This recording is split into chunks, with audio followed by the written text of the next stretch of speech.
Hi everybody, it's really nice to be here again. I'm becoming familiar with this process by now.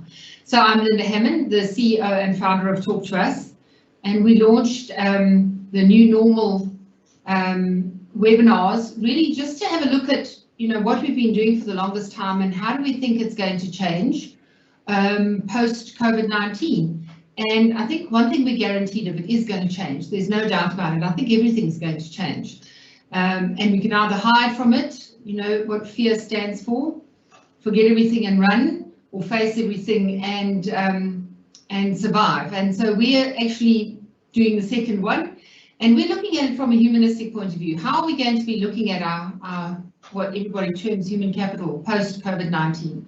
So in light of that, today I have Matthew Cunahan with me, who's a renowned actor and a producer, and I'll let him introduce himself and give you a bit of background about him. Over to you, Matt. Well, for starters, thanks for having me. I'm glad that we could colour coordinate in our studio here. I'm Matthew Cunahan. Just a brief kind of introduction to myself. I come from a psychology background, studied psych, and went off and performed for years, as one does when they walk away with a psychology degree. Travelled the world with many shows and gained some amazing experience on local and international stages, brought that back into the space of education, worked as a drama educator for many years at some of Johannesburg's top private institutions, and the world of entertainment called me back, and I am producing for Showtime Management now, and Linda and I have maintained a bond through this process. We both hold theatre dear and near to us, and that's how we've kind of come together. Absolutely. So let's just build on that for a second. Matt and I met running a festival. We were doing the marketing side of the festival, and he was doing all the coordination of the programming and the shows, etc. It was just such a fascinating unfolding for me to watch what the theatre process goes through. And although there are so many similarities between how business conducts business, there are also numerous things that business can learn from the theatre and the way in which they put on a show. And that's really what we want to cover today. We want to cover the case for just looking at how we present our business and how we take our business to market, and maybe think of introducing some of those concepts that theatre uses, and Matt will help us go through that.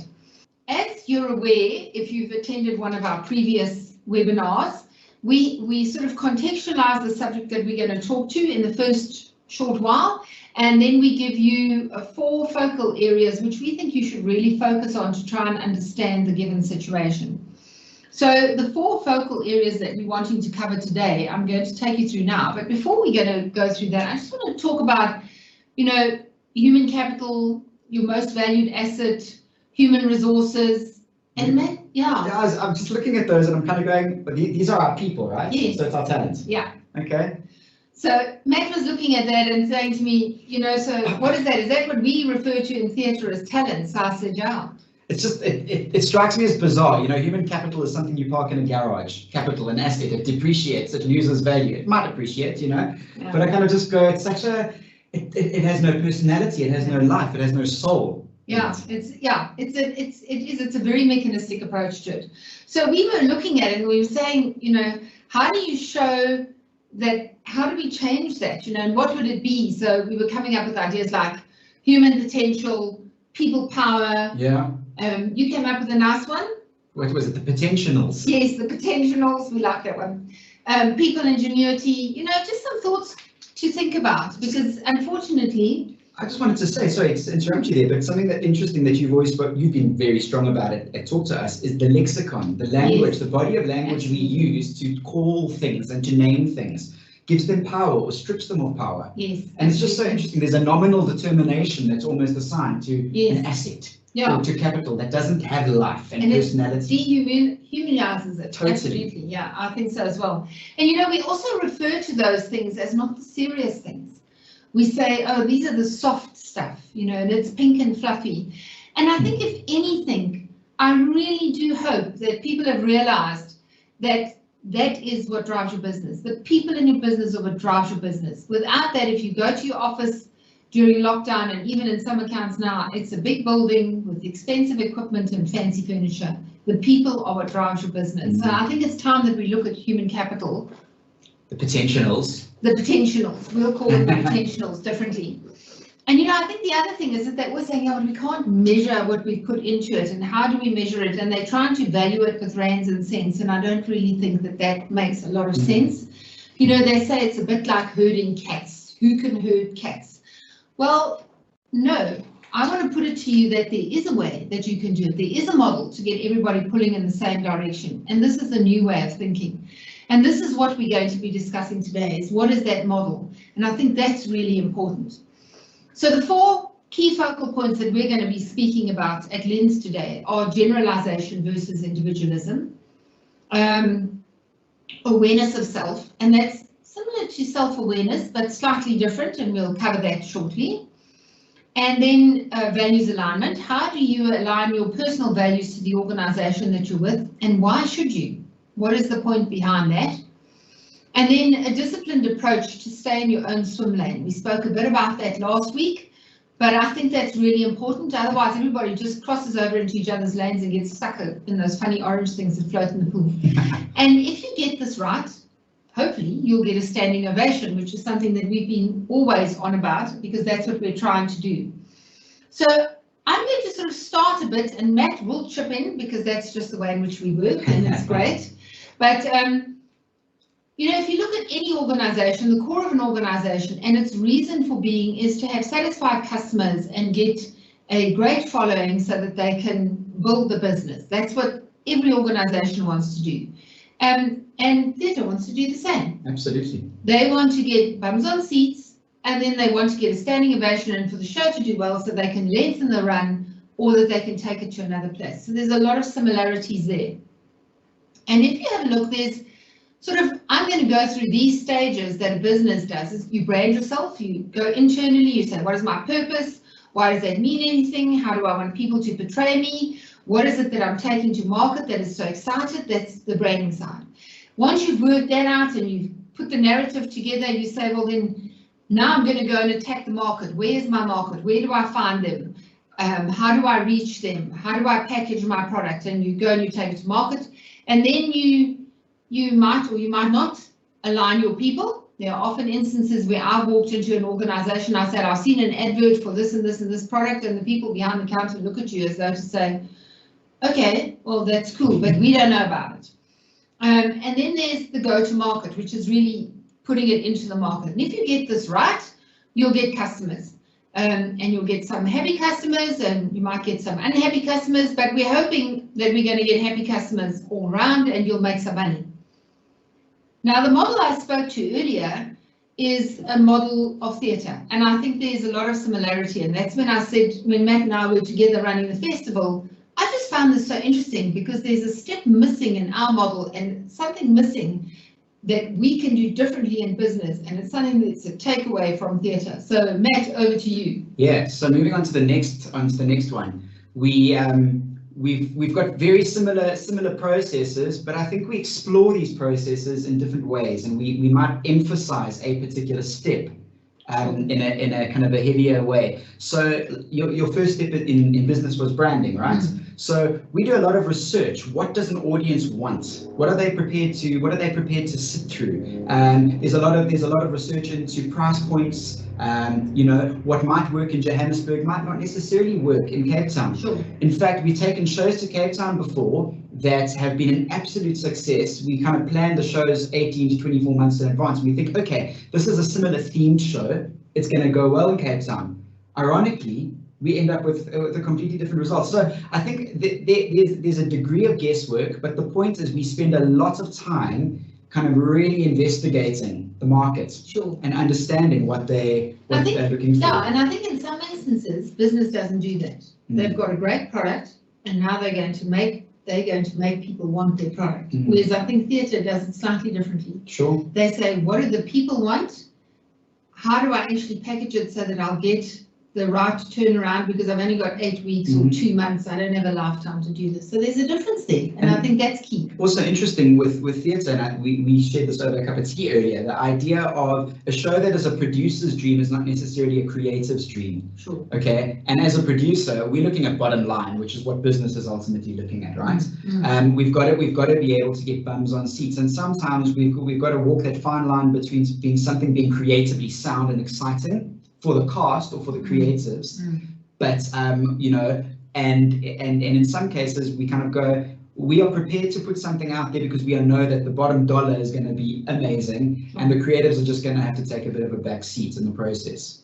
Yeah, and I think that's another thing that business doesn't always get right, you know. So we're heavily involved in branding for companies, and so one of the first things we ask is, who's your target audience? And then they'll tell us, and we'll take the brief and we'll design for that target audience, and we'll come back and the management team will say, but we don't like that. And we'll say, well, that's not your target audience. Your target audience is a completely different demographic, it's a completely different language, and it becomes a thing that either the business owner or the business management team like or don't like. It's not focused toward the audience. So I think there's one thing where business can learn such a lot from theatre. Secondly, once we've kind of gone, okay, we know that our audience likes a romantic comedy, for example, we start searching and we look around the globe for the kind of production that is going to fill this particular need. So yeah, we may have ideas of shows in our mind, and occasionally I think the step 1 and step 2 might kind of converse with each other. They're not mutually exclusive, but there is the sense of, now we understand the market, what their needs are, how they respond to maybe kind of violent dramas versus family-centric dramas. Case in point, Jersey Boys in South Africa went down an absolute treat. Okay. We take it to a market like Malaysia, which is more conservative. Singapore, also more conservative and more family-based. The content doesn't necessarily translate in that particular market, you know. So you got to find the right production in line with the research that you've done. Sure, absolutely. Yeah. And Matt would know about Jersey Boys because he was in it.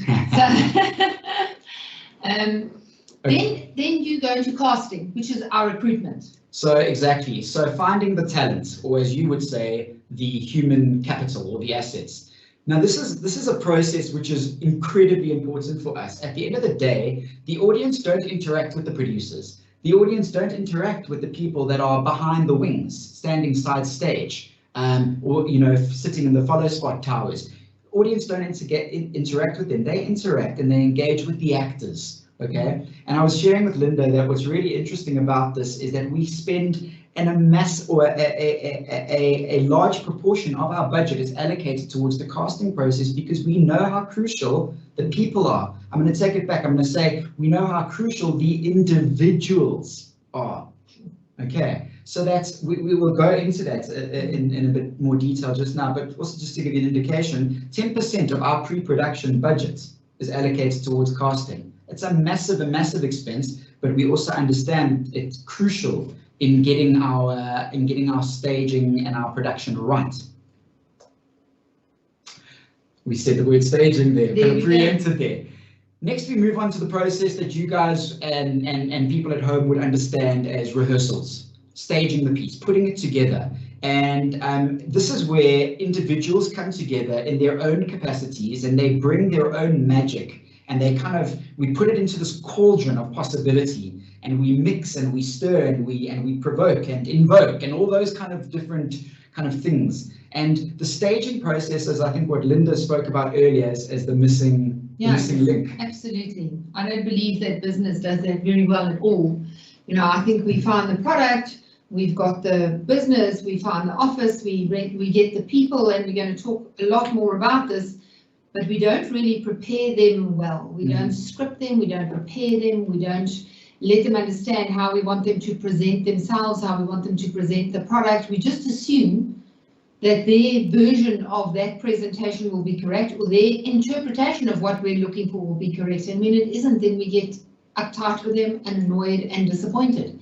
And so this area, I think, is for me a crucial area where business can learn so much from creating a box office hit, so to speak, you know. Yeah. And I think that we're not really very good at that in business. I think we need to spend a lot more time. So you'll have seen from the previous one, there is no staging, there is no creating the experience. And if it is, it's very watered down. And why is that really important right now? Because the person that you're dealing with is probably sitting on the other side of a Zoom camera. And if he hasn't been staged or rehearsed, he's probably not going to give the full story. He doesn't have a back office full of people or another friend in the meeting sitting there, or he can't jump up and go and call the right person. And he also doesn't have all the props around him.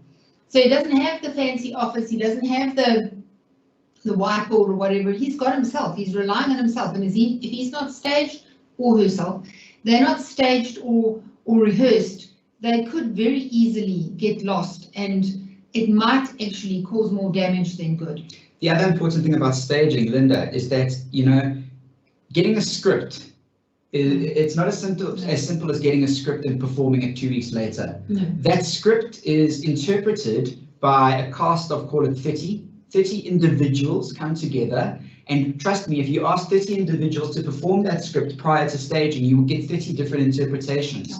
What's important about staging that would relate to business is that it is a coordinated activity, and it is led strongly by a team that has a vision and has an outcome that has been decided upon upfront. There's a degree of malleability and flexibility, and it's about finding the vessel for these 30 cast members to hop on so that they arrive at this destination, which we call the show. Yeah, and I think there's no debate that works or doesn't work. It does.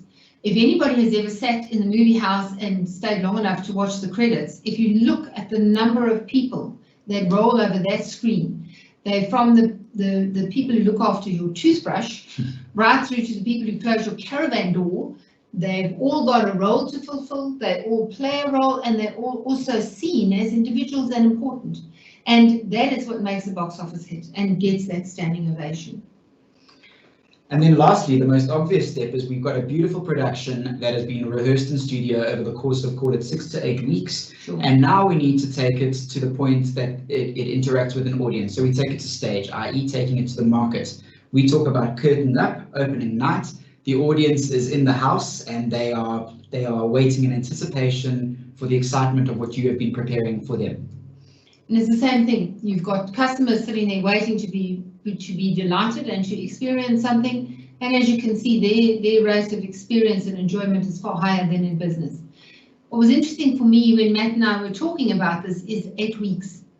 I don't know of one organization who takes their people through an intensive course of 8 weeks of how to present their product and present themselves and interpret what their narrative is as an organization.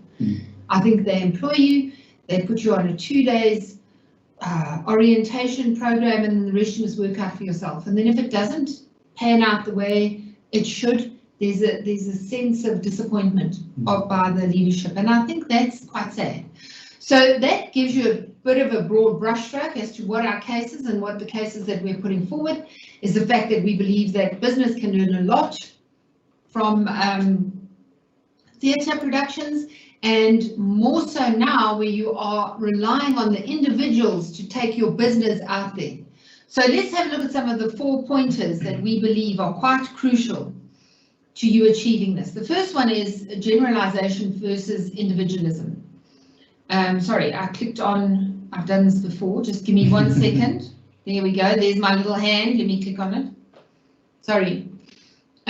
So the first thing we want to cover here in this generalization versus individualism is, in business, when we find people and we recruit them, it's quite, in my mind, superficial. In other words, we bring them in for 1 interview or 2 interviews or even 3 interviews. We have a look at a Myers-Briggs test, but it's all stuff which is superficial. It's something that we can do in our social media to create the right presentation. To create the right projection of ourselves. There's nothing which really lies lower down.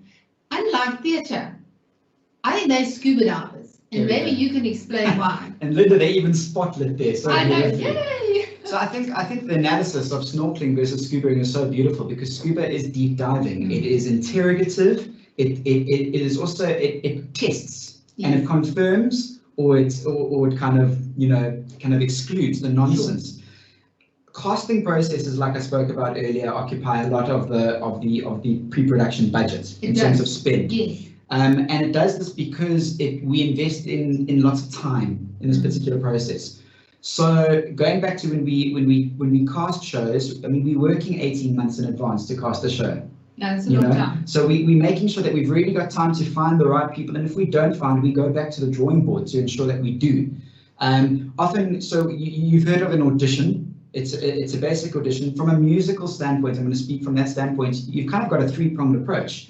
You've got to ensure that the person can sing, act, and dance. Yeah. So already there's a level that you've gone to beyond the CV. You know, we are very much a doing business. People see. We can't tell people about what we do. We've got to show them what we do. So an actor comes into an audition room, they stand in front of you, and you've got to interrogate their ability to sing, dance, and act. It is not just a given that they can hit the right notes. Can they hit the right notes but evoke something in their audience? To create that experience. That exactly, to create the experience. And the experience is what is important. It's not about whether the actor can hit the right notes. You know, you can have Pavarotti come in and sing the right notes, but can Pavarotti evoke what's necessary in the context of that particular production? No, you can't. It's got zero personality. You know, I know that from experience. And I think the other thing that is important to me when I looked at the difference in the processes is, you know, we employ leadership and we look at their credentials, that they were a leader in this organization, or that they have got this CV, or they've got those credentials. But really, do we know how they deal with people? And more so, do we know how they deal with your people? Because you already have got a cast. It's not like that person who comes into that business is going to go and recast the entire business. He's got a cast. And how can he adjust his style to suit your people to get the most out of them so that the customers will get the standing ovation? And I think that is a real challenge in business, and I think it's something where we can learn a lot from the theatre model. So interesting, obviously when we cast, we generally cast from the ground up. So we go in with the assumption that there is no existing cast. However, it's often the case that we have ideas of who we want for leads in the production, the anchors. Where did you get that from? Okay. Because it's so visible. Hey? Yeah. Yeah, absolutely. You went to a show watching this guy 2 weeks ago. Yeah, and you knew, okay. So there is that lead. I've seen him in a previous production. In fact, I've seen him in the last 5, him or her, whoever, and they are exceptional. They must be in your production. Sure. So you kind of got an idea of an existing structure. The people that come in need to complement this. So what often happens is we have these callbacks. So it's not just good enough to come in and deliver the script and the dance and the song and feel moved as a director in the seats. You kind of got to go, will person X be able to complement the core that we already have in our mind? And then you start the partnering process and you start looking into dynamic and chemistry, which is exactly what you were speaking about here. And I think business often doesn't have that. So you sort of look at the CV of somebody, but you can't see how he's performing in his current role or in a previous role. It's not as transparent as sitting in a show and watching somebody put out their talent into the audience. So on that note, let's just go to the next part, which is really where we want to talk a bit about awareness of self. And so we think there's quite a lot to talk about here anyways. So maybe, should we just kick off with that? Yeah, we've got a little clip. I found this clip from, you may well know it, a chorus line. And I know you're kind of going, I'm a business person, why must I look at a piece of musical theatre? Indulge us for a second and we'll chat about it. Sure.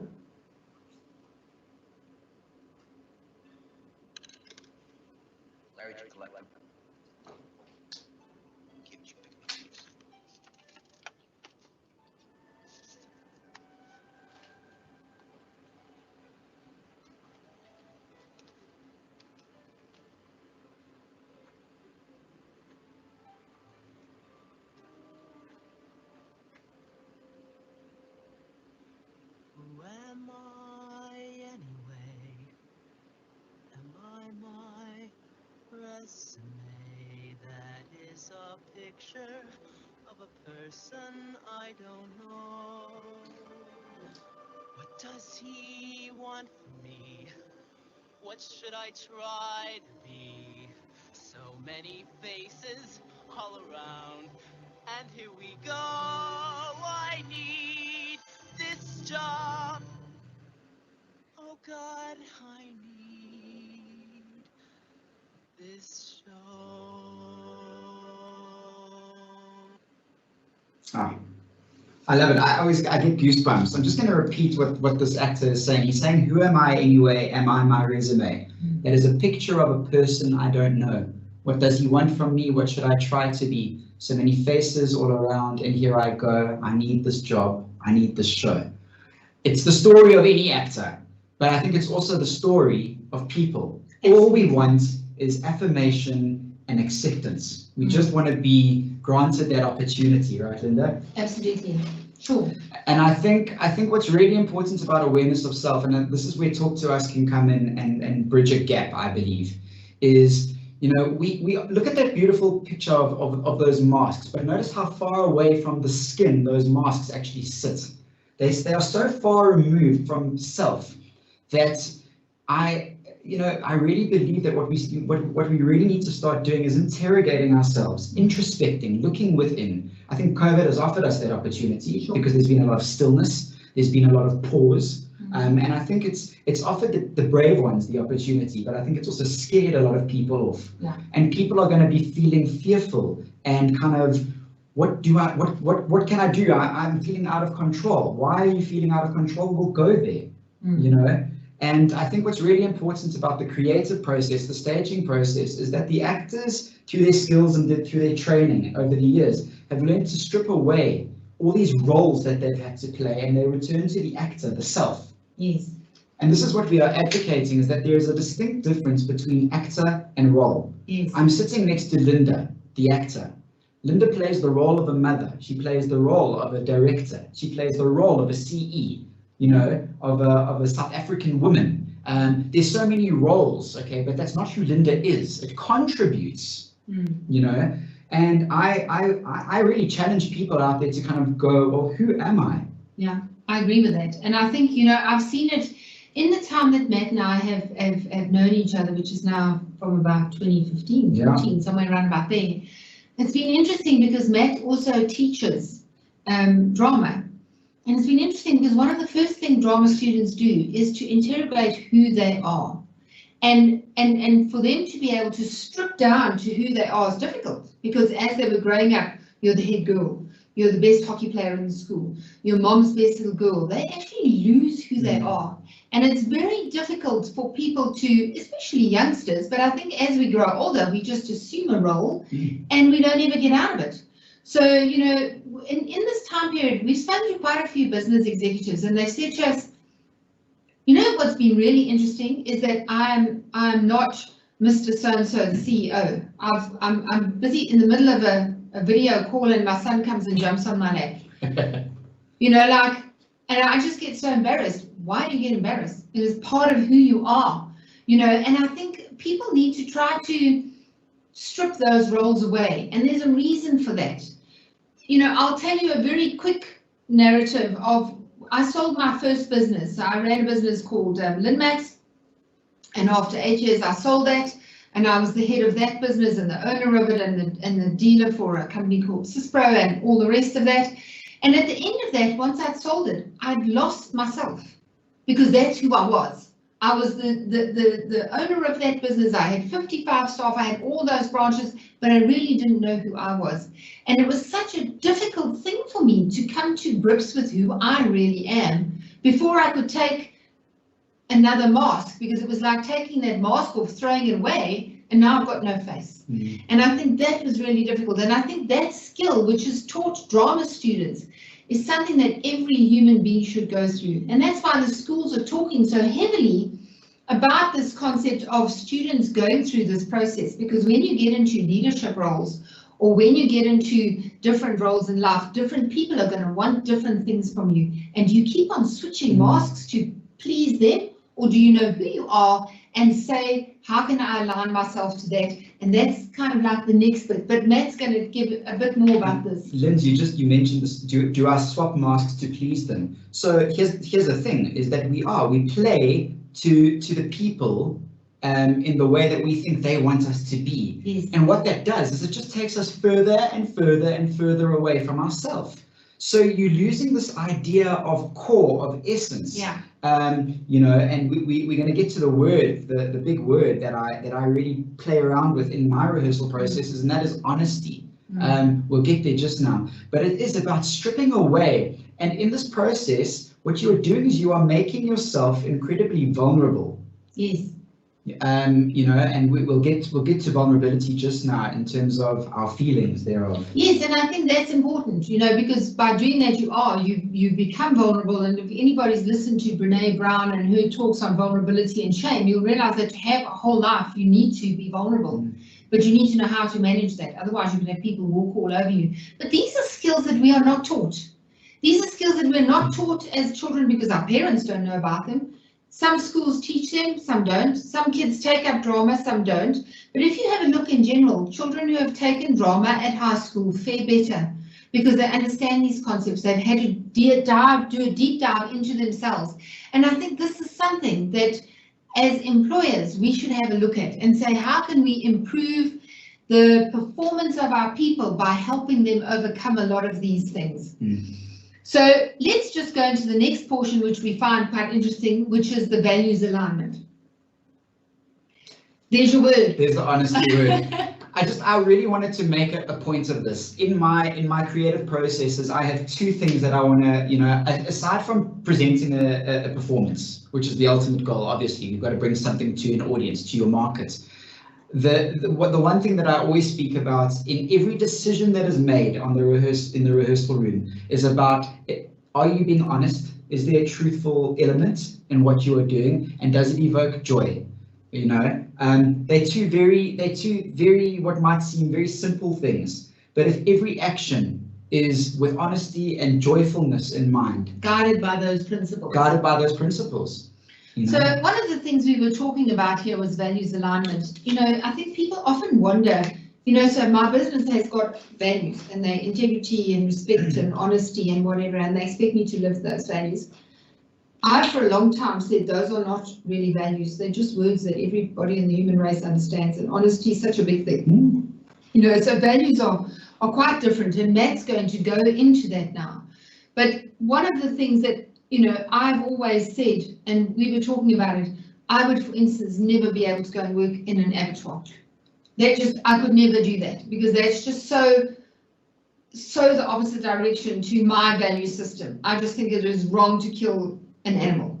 Okay, I couldn't do that. Doesn't matter what position I held. And that's the misalignment between my personal values and the business values. But Matt, you've got a lot more for that. Yeah, you know what? If you go through the process that we were speaking about previously about unmasking, of returning to self, finding truth, finding core, finding essence, honesty, acting with honesty in our actions, we're going to be able to start to unpack what we value, you know, as individuals, not as Linda the mom, Linda as the director, as Linda, prior to anything that's been imposed or chosen by Linda. You know, we start to unpack that, and that there's a process that we can go through to get to those points. And our values are never going to be completely aligned. No. The world would be a very boring place if it was, sure. You know. But I think one of the tricky things is what happens when my set of values doesn't align with the demands of, in my case, the show. So all of a sudden, I've been asked to attend an audition for a role that requires me to be a conniving, kind of villainesque drug addict, okay? Which is so far removed from me, okay? In my mind, we sit with three options here. We either go, absolutely not, it is a write-off, enough, I can't. It's like working for the abattoir, not Yes. going to happen. Okay. The other thing is I can go back to the drawing board as an individual and I can interrogate myself and I can say at a particular point when I did my values exercise, when I started to uncover who I was, okay, which should have already changed by virtue of having done that in the past. Remember, who we are is ever evolving. And I think that's really important. We'll get to that. But am I prepared to go back and readdress that stuff and kind of go, am I still feeling that way? Am I comfortable with the fact that I'm playing a role and I'm not being me? So there's very much the role versus the actor, Matt, and that core and essence remains intact? Am I able to side and separate? Your other option, you know, if you can't do any of those, is to speak to the piece and kind of go, okay, that is an approach that a particular director or creative in the shape of business, it could be a superior leadership, wants us to attack. Maybe leadership hasn't considered that the organization too has evolved and doesn't actually need that kind of friction kind of value. Absolutely. And I think organizations, if you remember that very first picture I showed, I said people need to be able to have self-awareness and reflect upon where they are and what they're doing. And if a number of their staff come back to them and they say to them, look, we're not happy with this anymore, maybe they need to relook at their values. So have a look what's happening with a number of massive brands at the moment in America. On Jemima's rice, Uncle Ben's rice, how I can't remember all the names, but look how they're changing their branding because it doesn't speak to what the people are wanting anymore. And I think often we wait for it to hit boiling point before we do something about it. We need to be self-aware a lot sooner. And you know, we were talking about a very interesting model that Disney has when they bring their people in. So if you don't like children, best you don't go work at Disney because you are going to have to act continuously. You're going to have to deal with children and be delighted with them, even on days when you're not feeling great. And that is part of what drama students learn. You know, so Matt and I were saying, you know, there are just days when you think to yourself, oh, I can't do this. And I, as an employer, don't want to have my customers pick up on that. Because if I'm going to go to the theatre, and I know this because Matt did how many weeks of Snow White? Oh, geez, 9 weeks. Matt did 9 weeks of Snow White last year. And I know there were days when he just wasn't in the mood for it. But when he got there, it was he put that mask on and he performed. And I think people in business, and when we talk about individuals, they need to take ownership of that. You're there to do a job, and that job has got to be performed to the best of your ability at every single time you act and you do what you need to do. And so that is something that you're taught. And so Matt and I discussed that at length. You know, like imagine if you just drove over your dog on the way to work. How would you feel and how do you deal with that? There's that beautiful expression, the show must go on, which I'm sure you're all familiar with. We talk about leaving our stuff in the wings. So there is a magic, and I know this sounds a bit airy-fairy, but just go with me on this. There is a magic that exists between the wings, the portion that the audience don't see, and the stage. And there's almost like this dust that is put on you the minute you walk and you transition from wing to stage. Now we know that it's not a dust, but it's a mindset and it's a conditioning. We know that I am one individual that is part of a bigger team, a bigger picture, and I do not dare to let my other 27 cast members down or the other 40 people of crew members around me. There's that responsibility for starters. Furthermore, I feel really respectful of the audience, the customer in front of me. You know, the customer that's sitting in the Tuesday night audience is as important as the customer that's sitting in the Saturday night audience. Saturday nights are always a jewel. They're great for us. We feel elated. It's the weekend. People have chill and all that kind of stuff. Tuesday is that first show of the week and you kind of go, oh, and I've got another 8 ahead of me. No, you got to know that that person sitting there is the first time they're watching that show, and it's probably the last time that they will watch that show. And they deserve money for it. Absolutely. Exactly.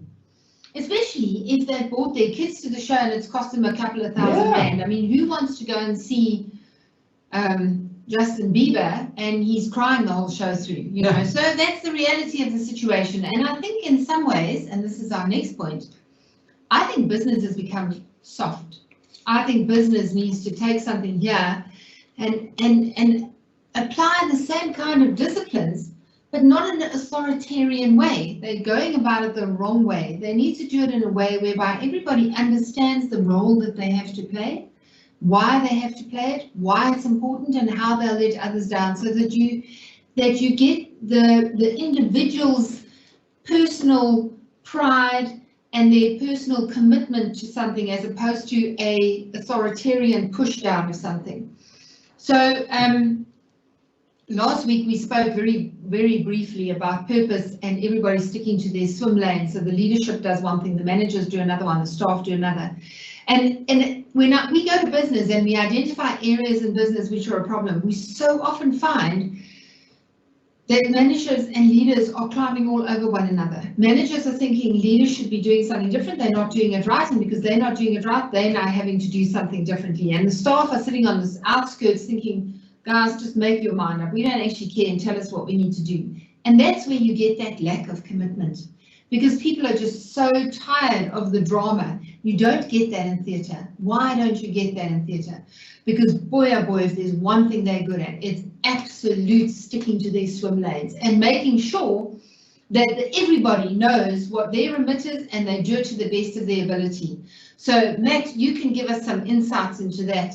Yeah, absolutely. Well, what you're seeing here popping up on the screen is just a very brief snapshot into some of the jobs that you might find on a typical production. These are the kind of the departments that you would find within a production. I'm not going to go into details about their particular roles because that's not important. What is important is that you can add probably another 20 categories to that list. And within those categories, so you're going to have a sound designer, you're also going to have a sound operator.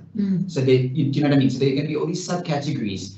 For every one actor that you see on stage, they are probably doubled, if not tripled, behind the scenes. So there are a lot of people at play to make a production come to kind of take shape.